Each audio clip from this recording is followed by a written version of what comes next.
They met in a dusty old room behind the new boarding school.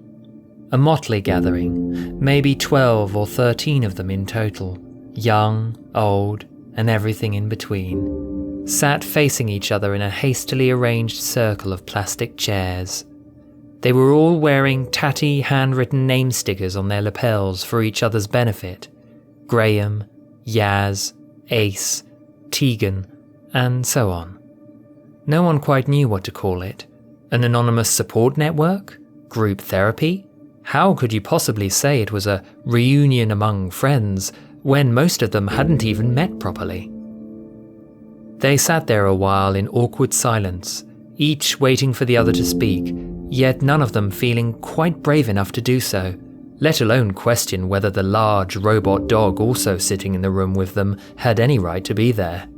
Yaz, the youngest of the group, looked like she'd been crying. One of them had arrived a bit late, an old gentleman with a cheery, open face who looked as though he might once have been a schoolteacher. He smiled, muttered a few hellos around the room, then quietly took his seat. There was brief talk about how a lovely lady named Polly had been invited to join, but she lived on the edge of Dartmoor and had a beautiful garden to keep. On any other day, she said, she might have been available, but in the end, after many phone calls and apologies, she'd chosen to stay and tend to her brambles instead. 2 of the chairs in the circle were empty. One had a laptop and webcam set up on top of it for the select few who wouldn't be able to join in directly. The other chair was still free, but no one else had wanted to sit there. That seat, someone said, had originally been kept for a very special someone by the name of Sarah Jane, who wouldn't have missed this meeting for the world. But she just couldn't quite make it that day. So they left her chair where it was, in honour of absent friends. Friends like Barbara, Polly, Ben, Dodo, Victoria, Liz, Harry, Wilf, and so on. At last, with the air of someone who'd done this before on a much sadder occasion, the man who'd brought this whole gathering together, a bus driver with Graham stuck on the front of his anorak, sat forward and cleared his throat. Hi, he said, looking nervously around at the array of faces. I'm Graham. Apparently I've got to be the first one to talk, so... Right. I have this problem. See, I met this person, and I got whooshed away, across all space and time. I mean, I had the most amazing adventures, really. I mean, you wait till you hear, 'cause I'm going to tell you them all. There was a polite ripple of laughter about the room, and Graham grinned. Then he cleared his throat again, realising he'd been silent for too long. But I came back, and I can't actually tell anyone, because they'd have me put away. Another ripple of laughter, warmer this time, was enough to make Graham relax. And that started me thinking, though, I can't be the only one. I can't. And look, I'm not. I reckon there are more people out there too. So maybe this is where we share stories about the doc. At which point a woman whose sticker read Kate, but who nevertheless insisted on giving her full name, Kate Stewart, Chief Scientific Officer for the Unified Intelligence Task Force, smiled and said, "I will also say I may want to recruit you for some work." More smiles and chuckles from the others, until soon enough the whole room was laughing. An ordinary room full of laughing, ordinary people on the most ordinary day in the world.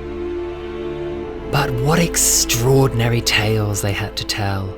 A tiny, glamorous woman called Jo spoke at length about dashing around the place with a tall, elegant fellow in frilly velvet. That is, at least until she went off and got married, and waited her whole silly life to see him again. "Ah," she said, "but that wasn't the end, you see, because she would see him again, many, many years later, as a funny, floppy-haired young chap, wearing a bow tie and wreathed in smiles.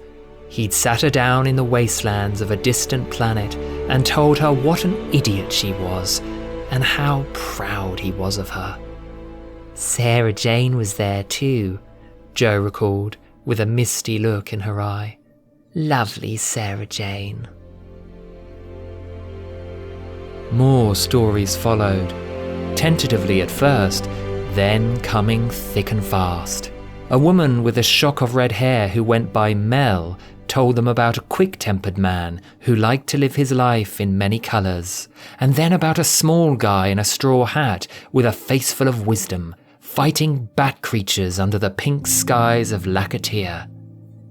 Kate Stewart herself spoke with great pride, and no small amount of detail, about her late father, who had known the Doctor all his life, how his legacy had landed her at the heart of a historic peace treaty between humans and Zygons, and how it was all thanks to multiple different interventions from the very same scientific advisor that she was persuaded not to make the same terrible mistake twice over. Meanwhile, a stranger who'd flown in all the way from San Francisco and who gave her name as Grace had much to say about a dashing, blue-eyed patient she'd once had. He died on her operating table and came back to life as a completely different person, with no idea who he was. She'd helped him find the answer the very next day on New Year's Eve, although she rather bashfully admitted none of that explained what a brilliant kisser he was. Some of the guests on the laptop screen began to chime in. One woman introduced herself as Martha, former doctor and recent divorcee. She'd met this wonderful man and travelled with him for a time, before leaving on her own terms to lead a career at UNIT investigating aliens, until she left that too and went full-time freelance. Oh, the stories she regaled them with. Chronicles of meeting Shakespeare, of living suns and pigmen in Manhattan, and talking rhinos on the moon. Then a strapping young lad called Ryan, with the best grin you ever saw, Skyped in from Patagonia to talk about dodging Daleks and giant spiders, fighting Cybermen and the mighty Pating, until Graham started adding his own commentary. "That's my grandson, you know," he told everyone, pointing proudly at the screen, which made Ryan groan, "Don't make it weird, Graham." And a blonde lady called Jackie nattered on for what felt like hours about the northern bloke in a leather jacket who'd come and stolen her daughter's heart, before moving on to the good-looking fella with spiky hair and a pinstripe suit she'd fallen for next, crossing entire dimensions in the hopes of finding him again. When Jackie casually dropped in that she was video calling them from a parallel universe, everyone listening was wise enough not to contradict her. Different journeys, different lives, most of them lived inside a strange blue box. Treasured experiences they'd all been hiding for so long and now shared with a communal sense of joy and relief. Saving planets, rescuing civilizations, defeating terrible creatures, and doing a hell of a lot of running along the way. Some of these stories had ended peacefully, others in disagreement. Yet they all carried the power of one very special person.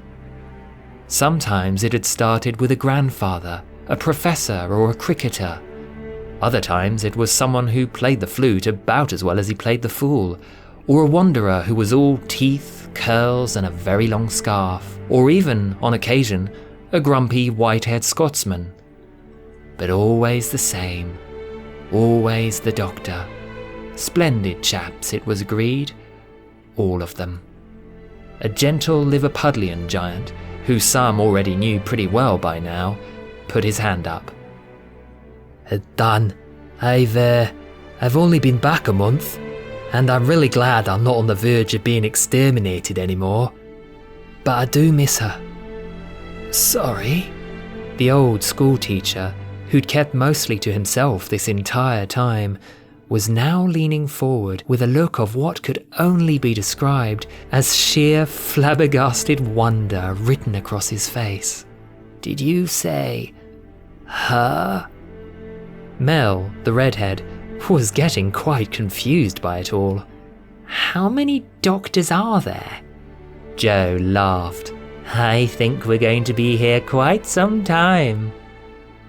And as the chat burbled on, buoyed by yet more stories of happy times and places, looking ahead towards the future and just when they might all do this again sometime, Yaz looked up to see two of her new friends leaning in close.